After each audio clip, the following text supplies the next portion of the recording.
Hello and welcome to my channel, Dead on Pull. My name is James, and let's start talking about custom paint markers and how well they work on miniatures.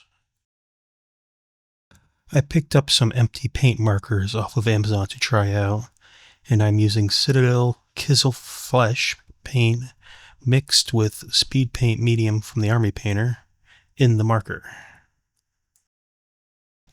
Getting the paint out of the container was interesting.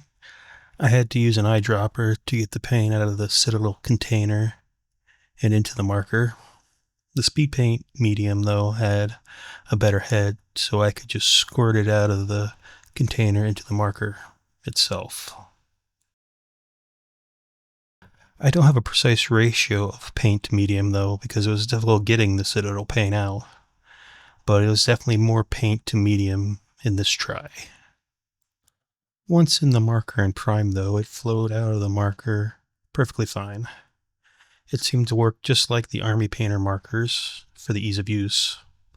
The only main difference is the tip of the marker wasn't as good as the Army Painter markers, in my opinion.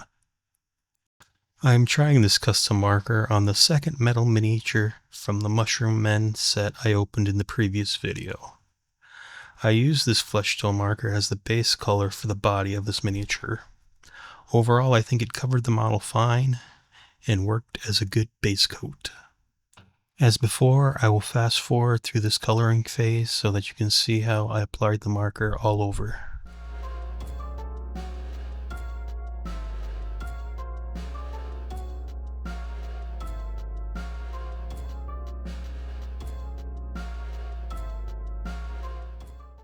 Now that the base coat of the custom marker has been applied, I use the Army Painter markers to color in the rest of the miniature, starting with orc skin first for the mushroom top. Like before, these markers work great. The coverage on the model is fine, and I'll fast forward to the end of this section.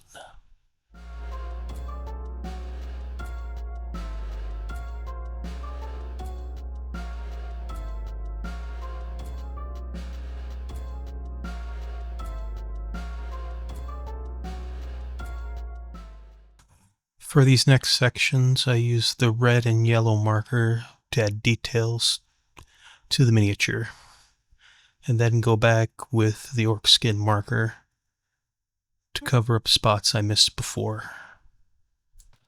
I'll fast forward through this next section to get into the shading section of this miniature.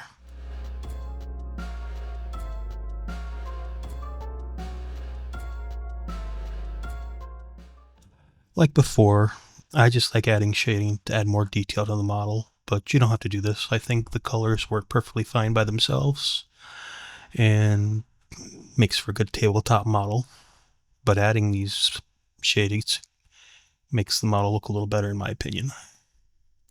Like before, I'll fast forward to the end so you can see the final model.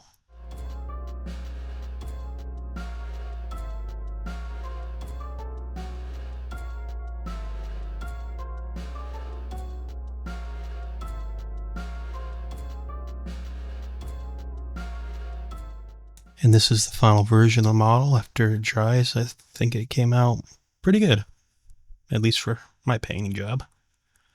Thanks for watching, and see you in the next video.